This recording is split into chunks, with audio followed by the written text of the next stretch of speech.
Thank you for joining us for another power-packed message from Dr. Myles Munroe, provided by Munroe Global Incorporated and MunroeGlobal.com. We transform followers into leaders and leaders into agents of change. We hope that this message is a blessing to you as you advance your life and discover your purpose. Now, let's go into the message. You begin as a person, an innocent baby. And the moment you were born, your culture and your family and your environment and your educational system begins to form your belief system. And that could be detrimental. Because if your culture and your environment does not teach you the truth, then you will believe a lie, even about yourself. And your belief system becomes your personal philosophy, out of which you influence other people.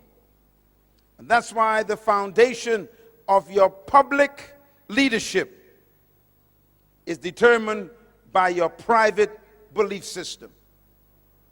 And that is why I am teaching you carefully, line by line, to challenge your ideas about yourself.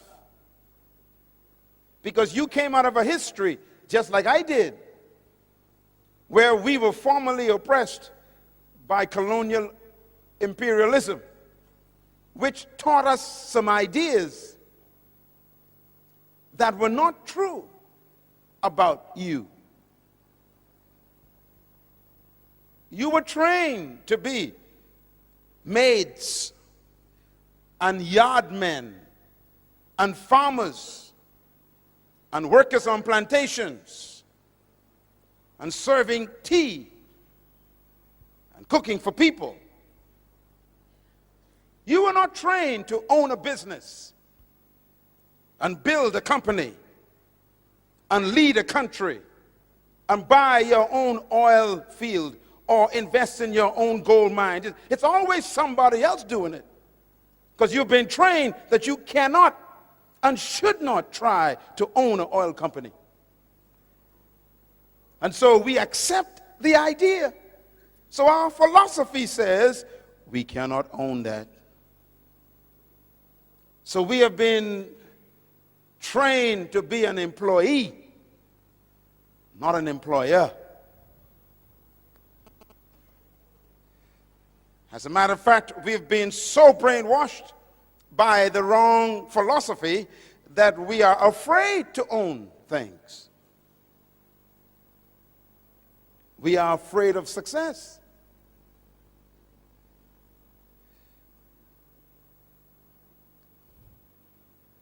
Even the religion we were taught reinforced our lack of self-belief. You know what you were taught for the last 100 years in religion.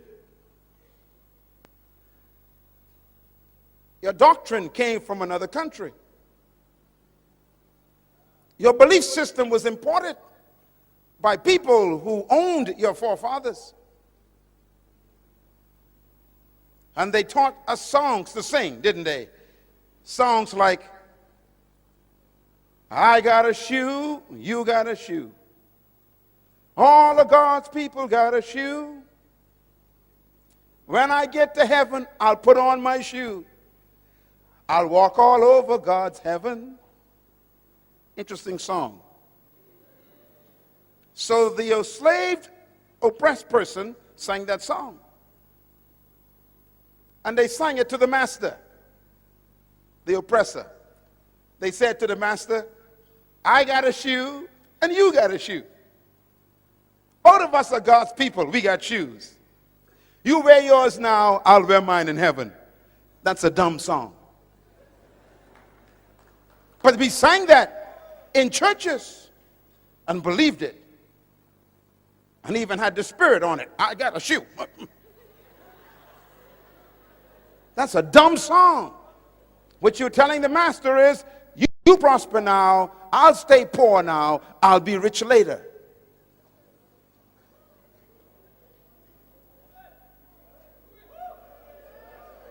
Something's wrong with that philosophy.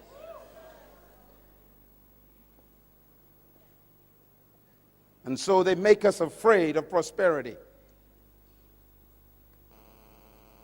They say things like, you don't want to prosper, you might forget God.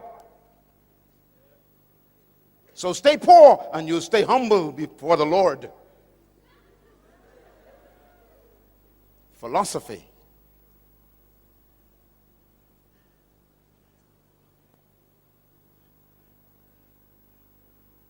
As a man thinks, so he leads. So the pastor who comes out of that philosophy preaches to his people.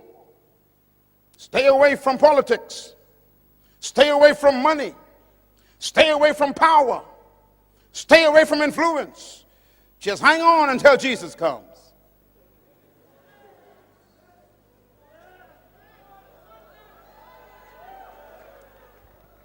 And that is what we preach.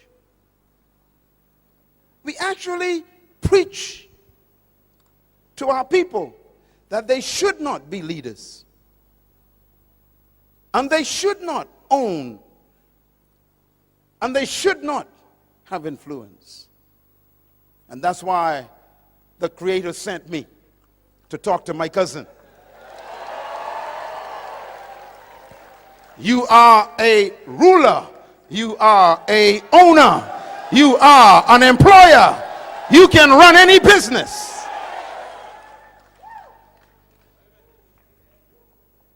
But you got to change your belief system. Let me show you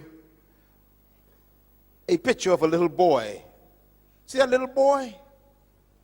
I wonder who he is. Can you tell me who he is? No one knows who he is. Just an innocent child. Remember, everybody is born as a person. This little boy came from a family, a broken home. His father abused him. His father was religious, but yet beat him, hurt him. And the little boy grew up with a twisted belief system about God. Let me show you who this little boy really is. That's the little boy. He looks so innocent, doesn't he? But the boy is really that man. That man was trapped in that boy. His name is Adolf Hitler. His philosophy was very serious because he believed in an idea that he picked up from the Romans. And I want to close this session talking about the Romans because Papua New Guinea is ruled by the same ideas that the Romans had.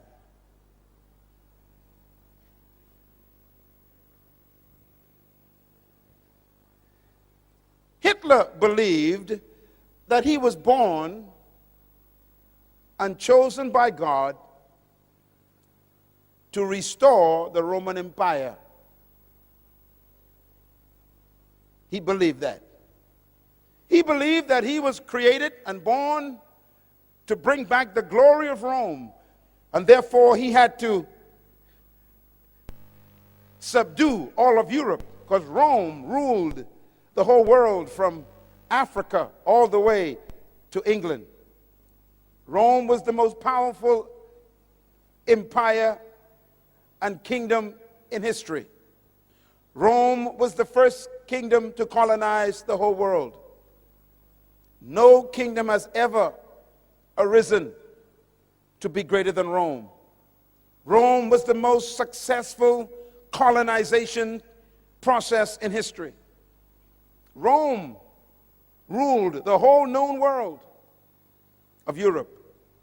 And Hitler believed that he was born to restore the glory of Rome.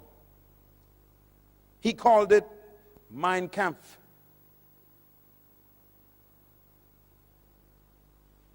Where did the Romans get their ideas from? And this is important to think about leadership. The Romans conquered the Greeks. The Greeks were the ones who invented the philosophy of leadership that control our world today. Please listen to me carefully. Because Jesus was born under the Roman Empire in a Roman colony controlled by Greek ideas.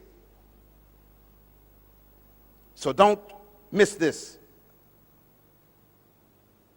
The Greeks were the most influential philosophers in modern history. The Greeks were the ones who invented the ideas that control the world right now. As a matter of fact, the Roman Empire adopted the Greek philosophy when they invaded Greece. The Romans were so powerful that they conquered Greece and destroyed the Greek Empire, but they did not destroy the Greek libraries. The Romans are smart people.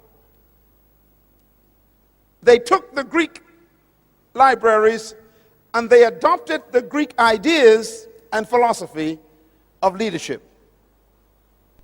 And so the Romans became Greeks in thinking, but Romans in military power. I want to give you quickly why this is important to you in Papua New Guinea. Because Papua New Guinea is a product of the Romans. And Papua New Guinea was ruled by Greek ideas. And that's why we are having difficulty right now with the mentality of the Papua New Guinea people.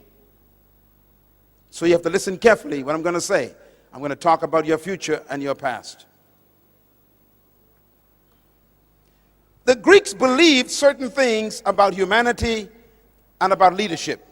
The Romans adopted them, and the Europeans used them, and they colonized Papua New Guinea. And they used the same ideas of the Greeks to control Papua New Guinea.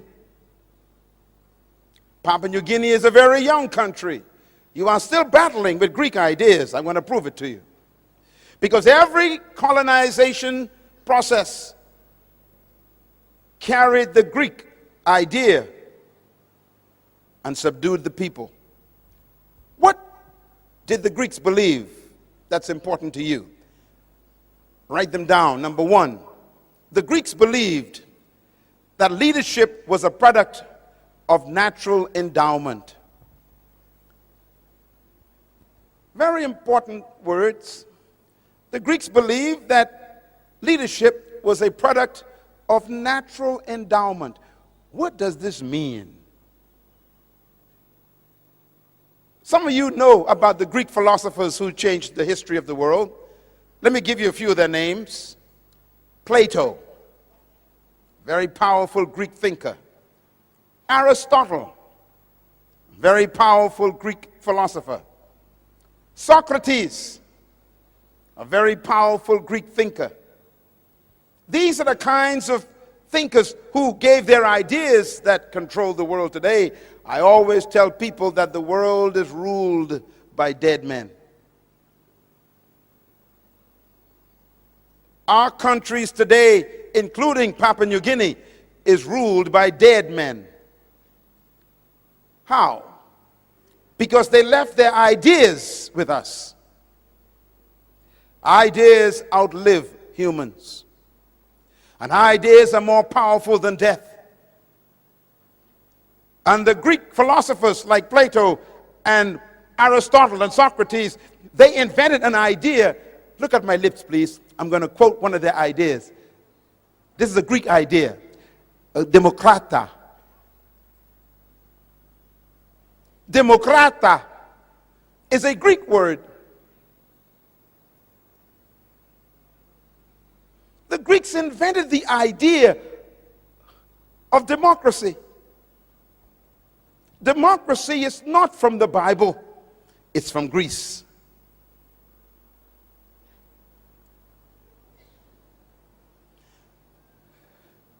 The Greeks developed the idea of what they call politis. Politis is a Greek word. It means chief citizen. Politis. It's where we get our word politician from. It's a Greek idea. What's a politician? A politician, the Greek says, is a person that the people give their authority to and make them chief citizens over them. It's a Greek idea. It's when people give their power to one person and tell that person to lead them and to rule them. It's called the power of the people given to a chief citizen called a politis. Listen carefully, please. Jesus Christ was born under that policy. The Romans adopted the idea that leadership was a product of natural endowment. What do they mean by that? The Greeks believe that some people were born naturally endowed with certain distinguishing factors that made them superior to others. For example, listen carefully. The Greeks believe, number two, that leadership is a product of birth traits. Birth traits. What do we mean by that? The Greeks believe that certain people were born naturally endowed to be leaders because they had certain traits that made them superior to other humans. For example, the Greeks believed that if you were born with sharp nose and blonde hair and blue eyes and thin lips, you were automatically a leader.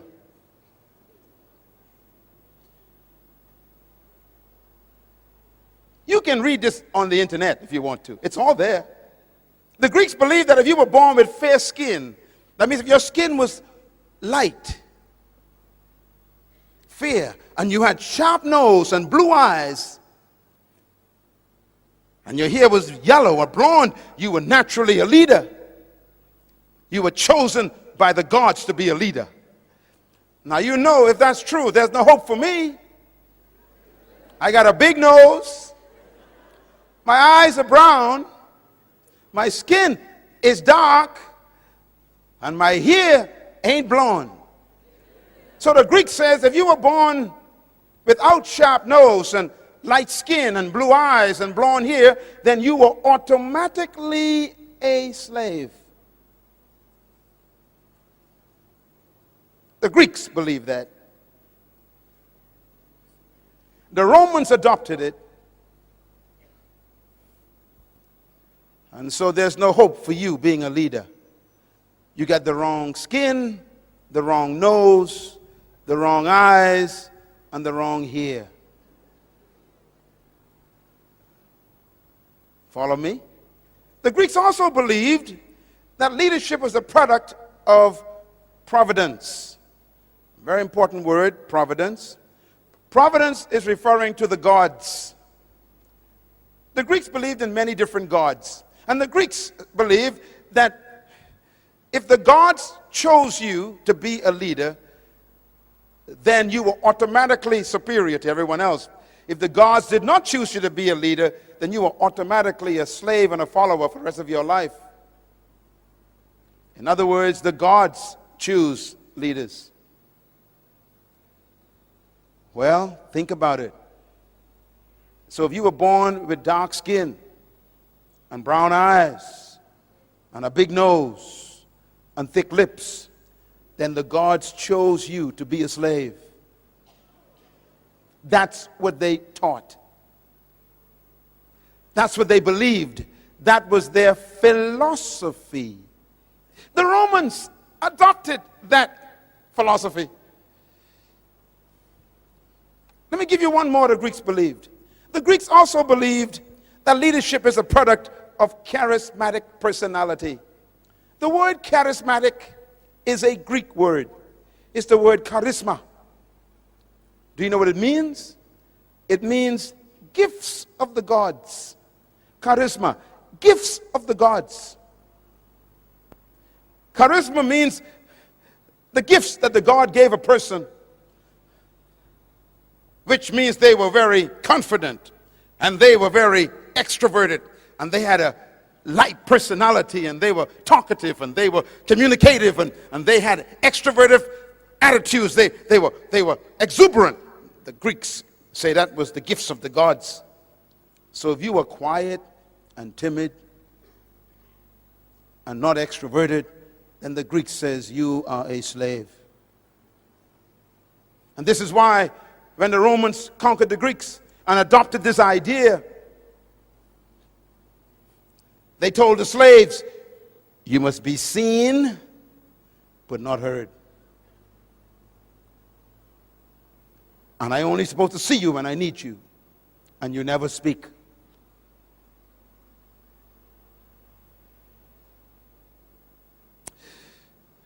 Leadership ideas. And finally, they believed that leadership was reserved for an elite group of people who were destined to be leaders in the world, and the rest of us were destined to be followers. I'm trying to teach you something that's very serious, because the Romans adopted these ideas and made them their culture. The Romans conquered all of Europe, from Africa to Scotland. They conquered the whole of Europe, and they implemented their ideas. So when they met people who were not like them, who didn't have blonde hair or light skin or sharp nose or blue eyes, then they automatically considered them subhumans. The Romans used the word for themselves. They said, we are superior, chosen by the gods. They called themselves the Aryan race.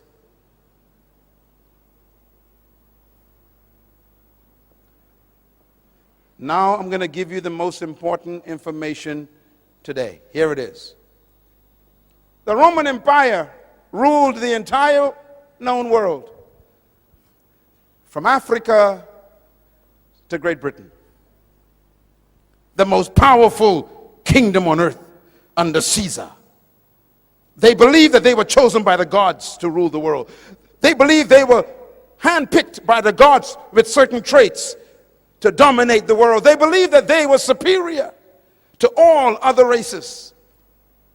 And that was in the Roman mentality. Do you know how Rome was defeated? No one could defeat Rome. It was the most powerful empire in history. It had the most powerful army in history. No country could defeat Rome militarily. It was so powerful that when Rome showed up, everybody bowed. And that's why you hear the statement, when in Rome, you do as the Romans do. Wherever they went, they colonized the whole world. And Jesus Christ was born right in the middle of the Roman Empire. He was born in an empire which believed that he was automatically a slave.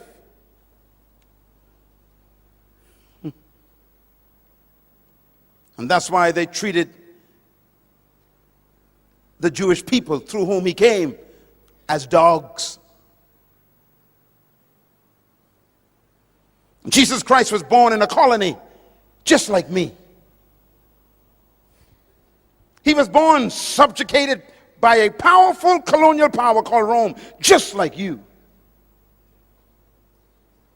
He was taught that he was born to be a second-class citizen. He was taught that he was born to be subjected. He was taught that if some soldier in the Roman Empire asked you to take your cloak off and give it to them, you had to give them your clothes if they were cold. He was taught that when a Roman walked in, you stand up and bow. He was taught if the Roman gave you his shield to carry for a mile, you got to take it. He was taught if a Roman soldier got tired carrying his spear, he could say, here, take it for me, and you have to take it. He was taught that he was not a leader, he was a slave.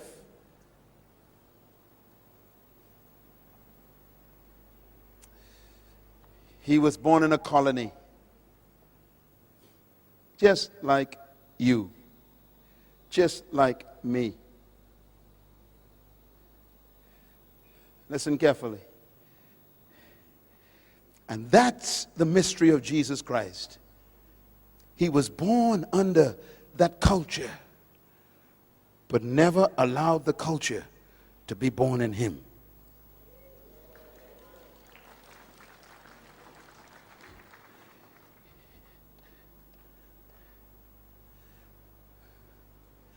Let me explain Papua New Guinea. When the Roman Empire was defeated, it was not defeated by an army. It was defeated by what destroys most countries. The Roman Empire was destroyed by immorality. As a matter of fact, history teaches that the Roman Empire was destroyed by the loins of their leaders. Your loins are right here. Their sexual life destroyed them. They died from the inside. They decayed from immorality. 14 Caesars, 12 were homosexuals.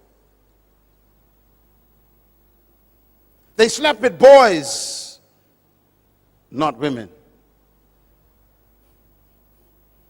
They fell in love with their lust to the point where they became so immoral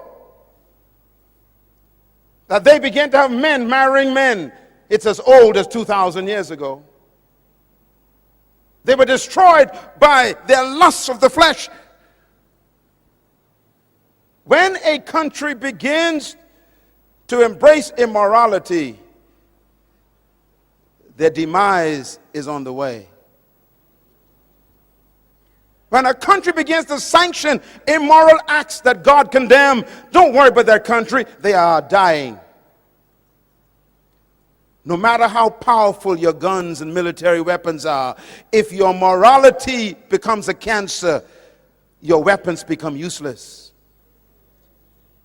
And Rome died in the bedroom. And so the Roman Empire fell apart. It broke up through strife. Look at me, please.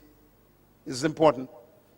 When the Roman Empire fell apart, it broke up into small little kingdoms. It used to be one kingdom, but now it became many kingdoms. Let me name some of the kingdoms that the Roman Empire became. There was a kingdom called Franco. We call it France today. That was a Roman kingdom. The second kingdom was Spanian. We call it Spain today. It's a Roman kingdom. Another kingdom was called Portugal. We call it Portugal today. It was a Roman kingdom. Another kingdom that came from the Roman Empire was Anglo-Britannia. Anglo-Britannia. Great Britain is a Roman kingdom.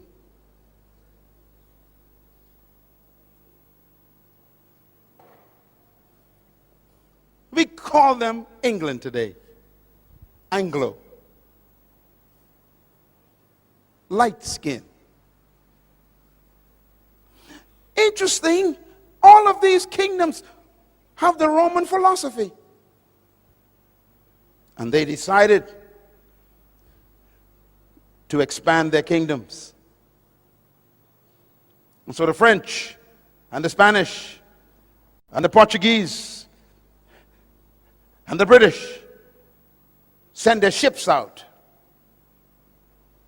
They are Roman in their minds, Greek in their thinking, and they come to take over territories.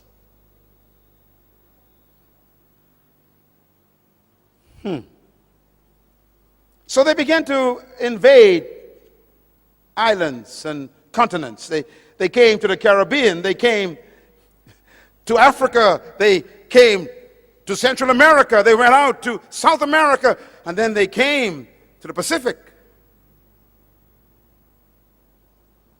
And they brought with them their philosophy. What's their philosophy? Greek. What does the Greek teach? They are superior, you are inferior. Your nose is big. Your skin is dark. Your hair is not blonde, and your eyes ain't blue. And your lips are thick. The gods gave you to me to be my slave. So why educate a slave? Why give a slave nice clothes? Why give a slave a property? Why give a slave authority? Why give a slave money? Why give a slave a future? Philosophy.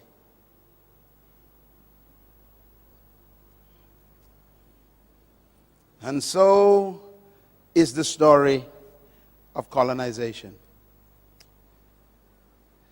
It's easy to sell a slave. After all, they're not chosen by the gods. Now let me say something very quickly before I wrap this up. Every philosophy comes from an ideology. Ideology means ideas. Every ideology needs a theology to justify it. So every time there's a philosophy and an ideology, there must be a theology to give it credibility. And this is why religion was used to even justify the ideology of superiority. Do you know what they taught us when I was a child? They said to me, "You fell out of the sky." We had no idea where we came from. We were taken away from our homeland, and we had no history. And we'd ask the white teacher, "Where did we come from?" And they would say, "You fell out of the sky. You have no heritage. You are one of the fallen angels." Theology. They say, look, the Bible says that the beasts of the field shall carry water for you. You are the beast that God talked about. You will carry water for me. And they would teach this in Sunday school. Philosophy.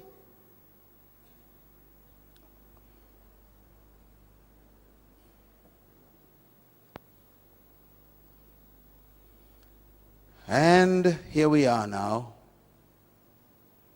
still under Democrat. 200 years of conviction that you are not equal to others. 200 years of miseducation that you cannot think sophisticatedly. 200 years of believing that others with certain traits are much more superior and more intelligent and better than you. Philosophy. And so they say, you must be quiet. You cannot speak much. You're not supposed to express your ideas. You keep your thoughts to yourself. Just make tea. You're not supposed to speak up when you see something going wrong. How dare you? You're not smart enough to see what is wrong.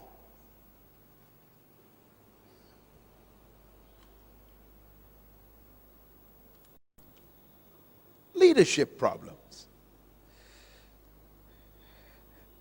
Here's the biggest one. Since you were chosen by the gods to be followers, why waste my time on you, training you to be leaders?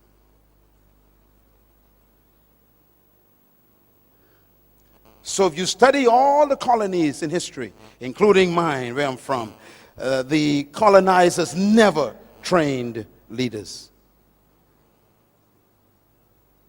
And what's amazing is when they finally abandon and leave you, they expect you to fail.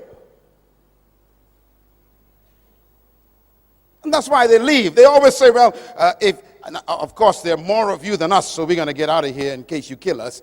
But we know you can't lead anyhow, so your country will fail. So they expect you to fail. Well, I don't understand that, because if you didn't train me, how can I succeed? And when you do fail, then they blame you and say, see, I told you, you ain't intelligent enough to succeed. They forget that my failure is proof of their failure.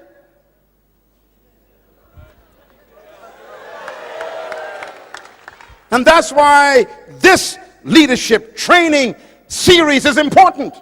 I have come to correct 200 years of history. You are a leader. You can run this country. You can lead the world.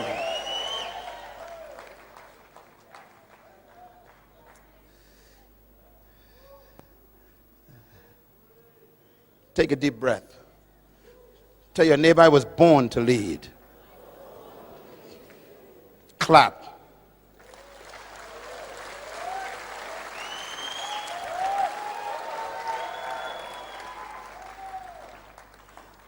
I want to show you this before we go, because it's so important. All the world leaders, if you study them, they're all battling with these issues. And by the way, in one of my books, I did research on what happens to a people who have been oppressed for over 100 years. And I discovered that they all have the same problems.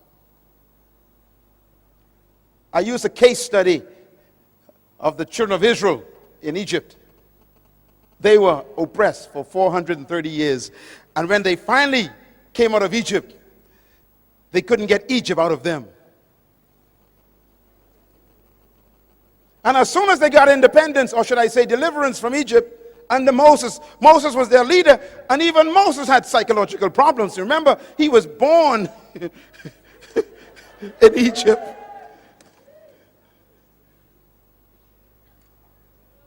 But you'll remember that when they came out of Egypt, they didn't go into freedom. They was just delivered. Don't confuse deliverance with freedom. Papua New Guinea is not free yet. You are simply delivered. You are in the desert.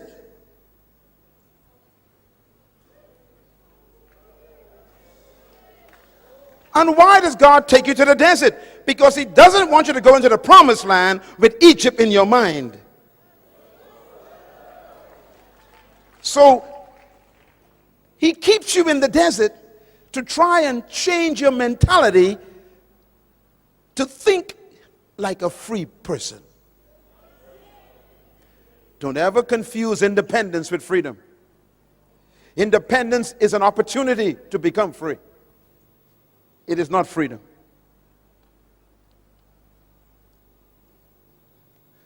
They were delivered from Egypt. They were independent from Egypt, but they still wasn't in the promised land.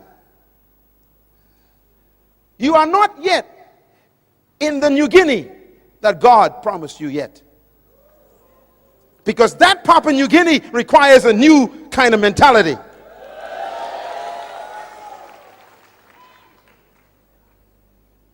One day, my wife and I went to Egypt to visit. And we were in Israel for 10 days. And we caught our flight from Israel to Egypt. I will never forget my experience. We took off from Tel Aviv. And before I could fix my seatbelt, the announcement came over the PA system. Please prepare for landing. I became confused. We just took off and we were landing. Now I thought that Egypt was far away from Israel.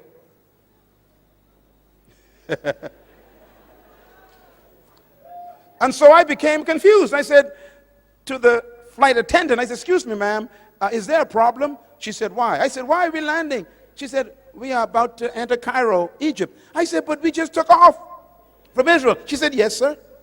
I said, but we didn't fly. She said, I know. I said, we're landing. She said, yes, we're landing. I said, wait a minute. It's only been 20 minutes. She says, yes. I said, wait a minute, lady.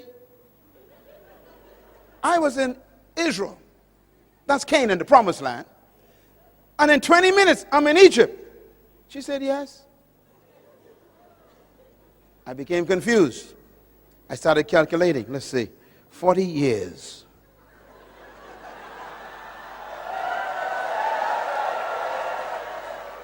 Why would it take 40 years to make a 20-minute journey? Interesting question. When we arrived in Egypt, we went to the hotel, put our bags down. Our guide came later that day to take us to see the pyramids and go to El-Aqsa and all the places of Egypt to see all the pharaohs, you know, the history and everything. And we went to the pyramids and everything, and it's beautiful. And we felt like we entered the Old Testament, because that's where the Old Testament, really, most of it took place. And I said to my guide, when we were driving, I said, sir, how far away are we from Israel? He said, depends on how you get there. I said, okay, if I drove in a car, how long would it take? He said, it'll take about 7 hours. I said, what if I walk from Egypt to Israel?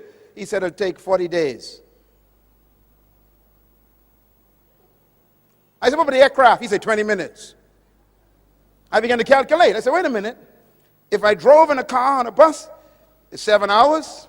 If I walked, it's 40 days. If I flew, it's 20 minutes. I went back to my hotel room, confused. I picked up my Bible because I had to go and find out what happened. And the Bible says, and they left Egypt, headed toward the promised land. But God did not take them directly there. I'm quoting the Bible. Because they were afraid in their minds. So he led them the long way around to get Egypt out of their minds. Now here's my mystery. This is Egypt. This is the promised land. And it's only 40 days walk. Why would it take 40 years? And I was confused. That means he kept them going around in circles for 40 years. Do you know why? Because they kept telling Moses, we want to go back. At least we knew where onions came from. We knew where garlic. There were pots of food in Egypt. Let's go back to the British way. It's too hard to run your own country. It's too difficult to take responsibility for your own future. Take us back to a place where other people ran our lives. We didn't have to think. Take us back where they provided peanut butter and cheese.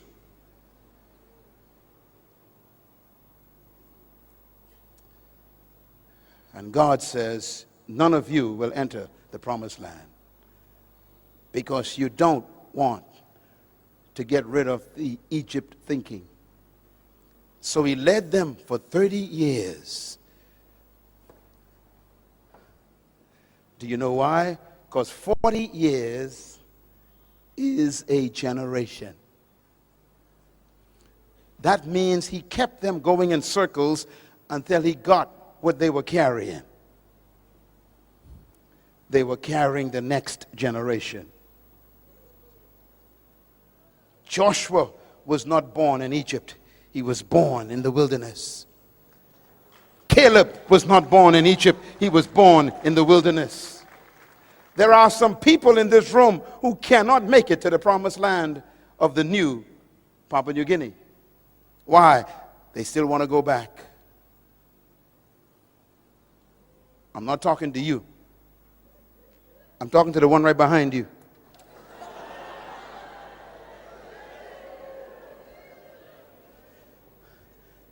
And this is why the young generation is the hope of Papua New Guinea. And I say to the older members of this great country, ask God to change your mind. Ask him to deliver you from the scent of oppression. Ask him to give you a miracle, not in your body, but in your mind. Because their mind kept them out of the promised land. It's amazing. God healed their body, but never took them to the promised land.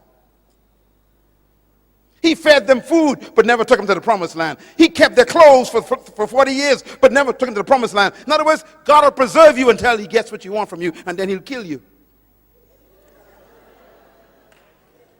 If you don't want to change your mentality, he'll bury you in the desert.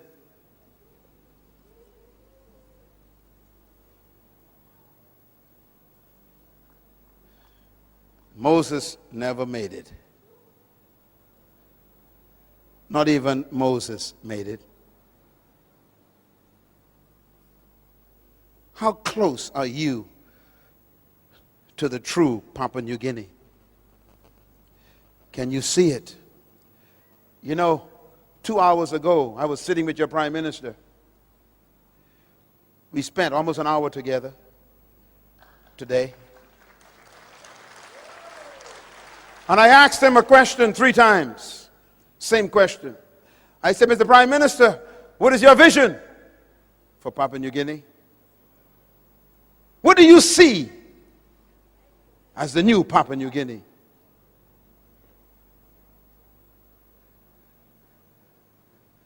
And he talked about what he saw.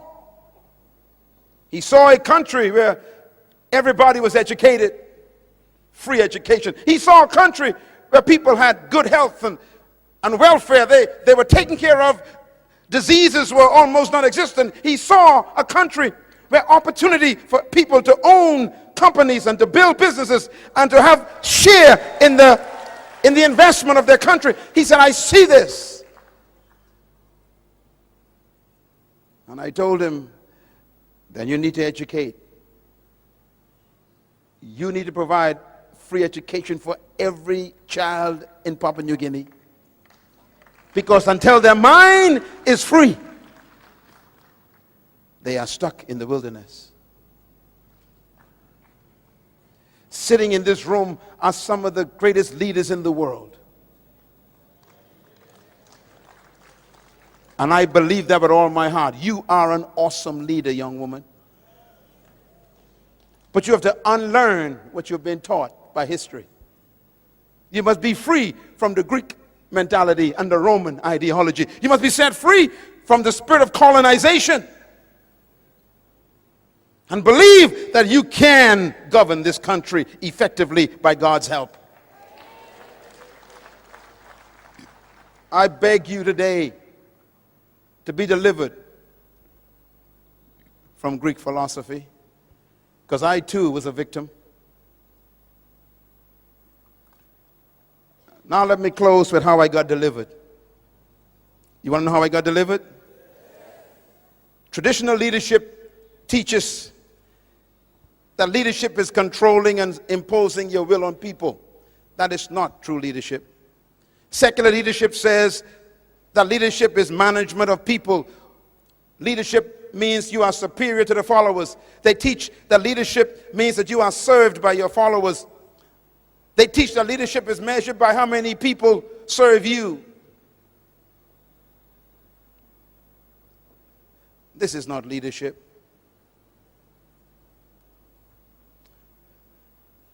Please go back and invest in those books, because until you get mentally free, you'll never make it to the new Papua New Guinea. The promised land is a beautiful one. I'm afraid for this country. This country has so much wealth in it now that we need true leaders to govern it. And that's why you're here today. Maybe God is preparing you to go into political life, to govern this country in the fear of God, intellectually stimulated by the truth about yourself, where you do not harm people for your own private ambition. Here's my philosophy of leadership. It's opposite to the Romans. Number one, I believe that trapped in every follower is a hidden leader. Number two, I believe that every human being was created to lead and designed to dominate. Number three, I believe leadership potential resides in every human being. Number four, I believe that you were born to lead, but you must become, through a process, a leader. And number five, I believe that true leadership is not doing things, but manifesting yourself. I believe with all my heart that the purpose for true leadership is not to maintain followers, but to produce other leaders. I believe these things as my philosophy. And that is why I travel around the world to come here to wake up the sleeping leader on the inside of you. My philosophy helps me set people free, not oppress people. My philosophy helps me believe in your equality, not your inferiority. Where did I get my philosophy from? I got it from the one who created all humanity. And here's the bottom line. Genesis chapter 1, verse 26. It says, and God said, let us make man, how? In our own image and in our likeness. Why? To let them have dominion over the fish and the birds and the animals and the trees and over all the earth and all that creeps upon the ground. Why did God create you? To have dominion. He didn't say let some of them have dominion. He said let all of them be dominators. Tell your neighbor, I'm a dominator by creation. Say it loud, I was born to dominate. Shout it loud, I was born to dominate. Tell your neighbor, I'm a dominator by birth. Tell your neighbor, I was designed to dominate. Come on, say it loud, I was born to dominate. God said, let them have dominion over the earth. So the purpose for your creation is dominion.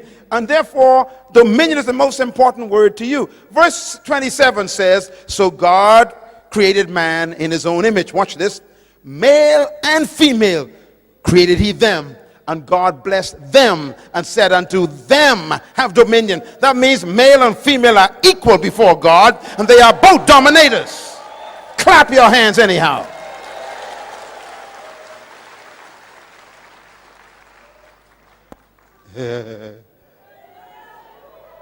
My wife and I are equal, but different. She's a leader and I am a leader, but we are different, but we are equal.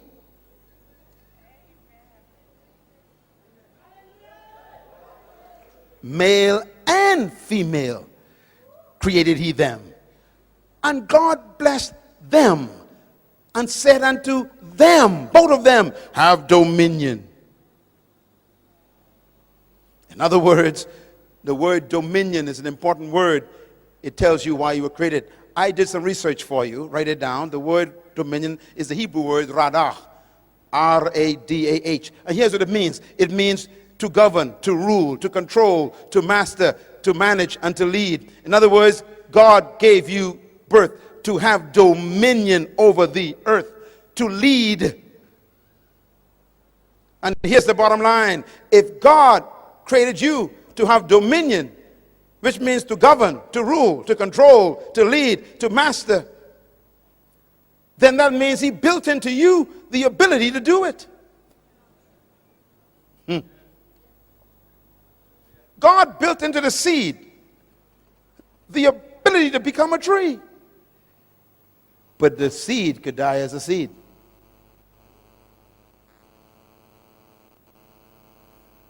Because it's in the wrong environment.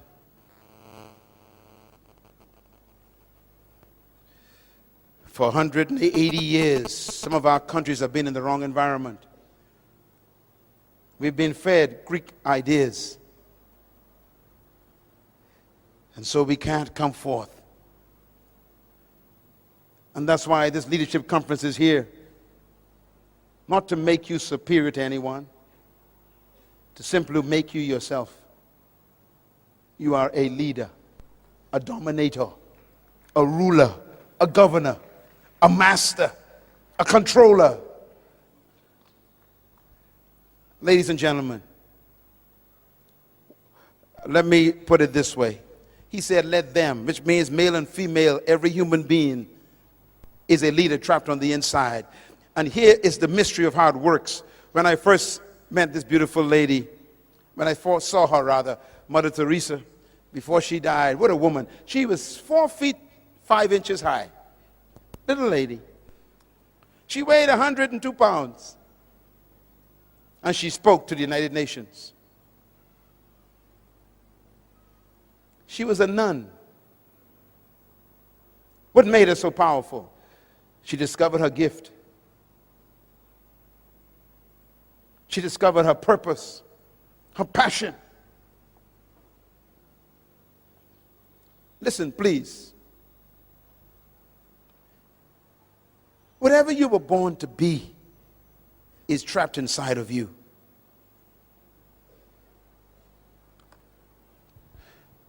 If you notice what God did, God didn't just give you dominion. He specified what you should dominate. He said, have dominion over fish, birds, cattle, plants, and things that crawl on the ground.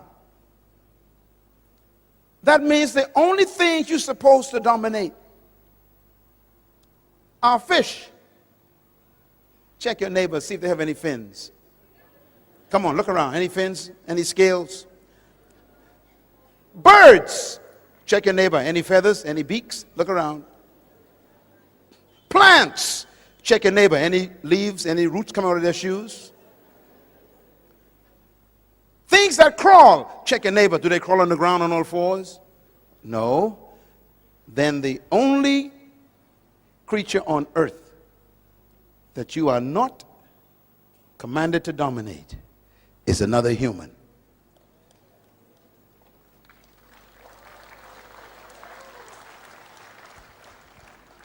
And that is why, in order for slavery to work, they must reduce you from being a human.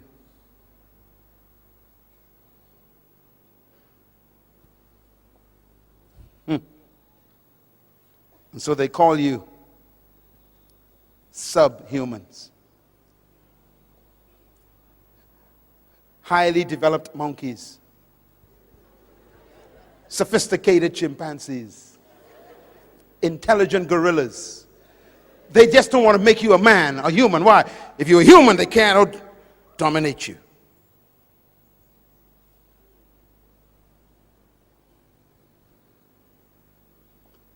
So any attempt to control, master, rule, or dominate another human is completely ungodly. That includes even a pastor trying to dominate his members. You are not supposed to control your members. They are not your property.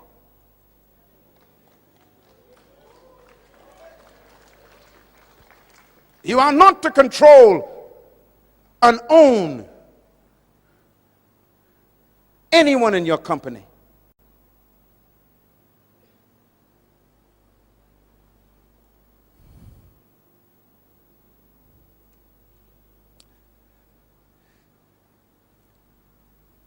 And so Jesus was living in a colony ruled by people who oppressed and dominated humans. His disciples, which means students, he was trying to change their thinking, just like we're doing today. And one day they were sitting down just like this, and he heard them talking to each other. And they were arguing, which one of us is the greatest? They must have been from Papua New Guinea. Always want to know who's in charge. Fighting over positions.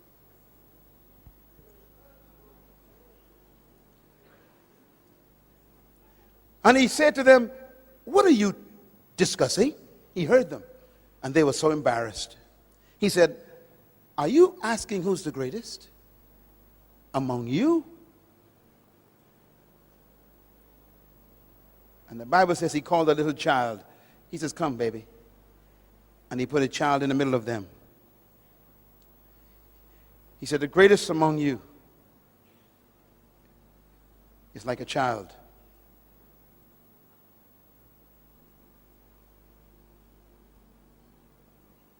A child never desires power.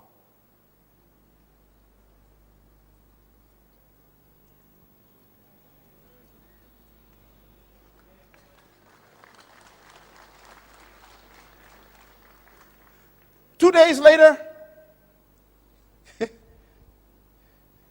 he was sitting, having a meal, and two of his disciples came to him again, and they said, Mom, go and ask him if both of us could become deputy prime ministers when he become king of his kingdom. Forget the other 10. Make sure look out for ourselves, Mom." He listened to a woman.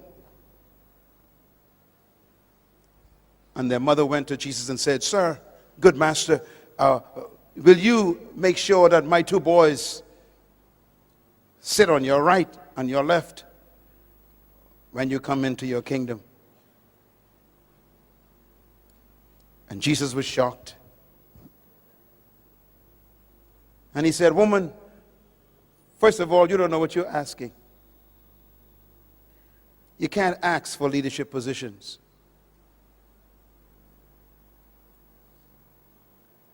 He said, secondly, you shouldn't try to be like other people because you couldn't drink the cup they drink.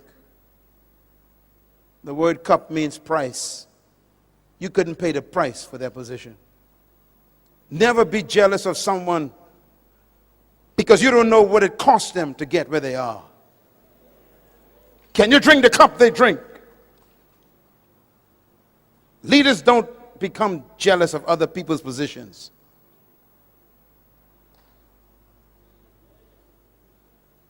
And then he said these words. To sit on my right and my left is not mine to give. These places belong to those for whom they have been determined by my Father. That means you can't even pray to Jesus for a position. Ladies and gentlemen, listen to me. It's okay. Listen. Don't look at me. This is very important. And then he said these words. You know that the Romans and the Greeks, I'm quoting Matthew chapter 20. You know that the Romans and the Greeks love to lord it over one another and lord it over the people. The word lord means to own something. That's why you call your landlord. It means owner. He says the rulers of this world love to own people like they are property.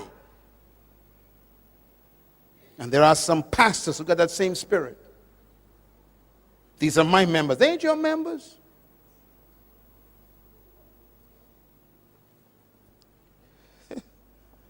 The Apostle Peter says, pastors, do not lord it over God's flock. The same word Jesus used for the Romans. You don't control people. True leaders don't own people. They set people free to become great. He said, do not lord it over people like the Romans do.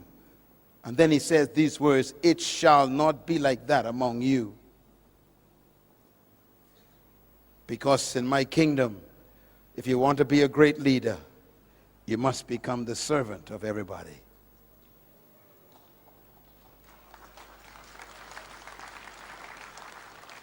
And that means true leaders serve their gift to everybody. It doesn't mean to become a subservient. It means to serve yourself to your generation, to give your gift to humanity. I'm doing that right now. This is my gift. My gift is training third world leaders. This is my gift. What is your gift? Because your gift is your area of leadership. And that's why great leaders never seek followers. They seek to serve themselves to their generation. He ends the seminar with this statement. He says, just like the Son of Man did not come to be served, but to serve himself, a ransom for many. Thank you once again for listening to this message, as we hope that it has been a blessing to you. Our goal is to show you new paths and opportunities so that you can discover your purpose. It is your love, support, and partnership that makes Munroe Global possible. Please visit us online at www.MunroeGlobal.com for more product, partnership, or to join us at one of our live events around the world.